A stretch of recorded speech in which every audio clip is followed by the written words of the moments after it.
Chapter 11. Now Nahash, king of the Amorites, has been grievously oppressing the Gadites and the Reubenites. He would gouge out the right eye of each of them and would not grant Israel a deliverer. No one was left of the Israelites across the Jordan whose right eye Nahash, king of the Ammonites, had not gouged out. But there were 7,000 men who had escaped from the Ammonites and had entered Jabesh Gilead.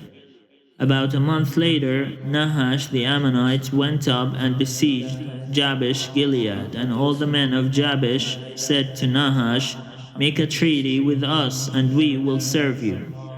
But Nahash the Ammonite said to them, "On this condition I will make a treaty with you, namely that I gouge out everyone's right eye, and thus put disgrace upon all Israel." The elders of Jabesh said to him, "Give us 7 days respite, that we may send messengers through all the territory of Israel.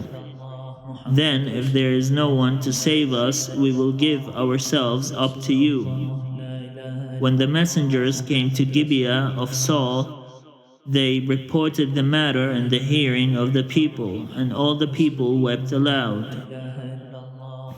Now Saul was coming from the field behind the oxen, and Saul said, "What is the matter with the people, that they are weeping?"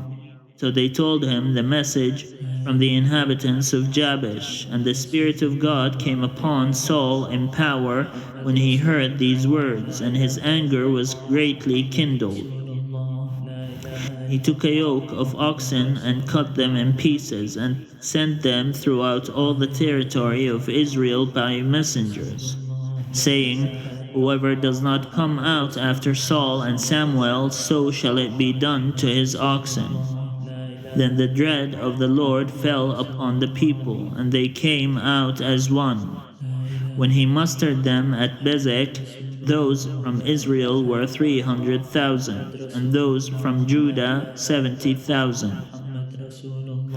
They said to the messengers who had come, "Thus shall you say to the inhabitants of Jabesh Gilead, tomorrow by the time the sun is hot, you shall have deliverance." When the messengers came and told the inhabitants of Jabesh, they rejoiced. So the inhabitants of Jabesh said, "Tomorrow we will give ourselves up to you, and you may do to us whatever seems good to you." The next day Saul put the people in 3 companies. At the morning watch they came into the camp and cut down the Ammonites until the heat of the day. And those who survived were scattered, so that no 2 of them were left together. The people said to Samuel, "Who is it that said, 'Shall Saul reign over us?' Give them to us, so that we may put them to death." But Saul said, "No one shall be put to death this day, for today the Lord has brought deliverance to Israel." Samuel said to the people, "Come, let us go to Gilgal, and there renew the kingship."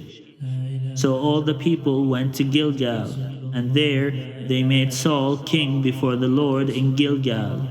There they sacrificed offerings of well-being before the Lord, and there Saul and all the Israelites rejoiced greatly.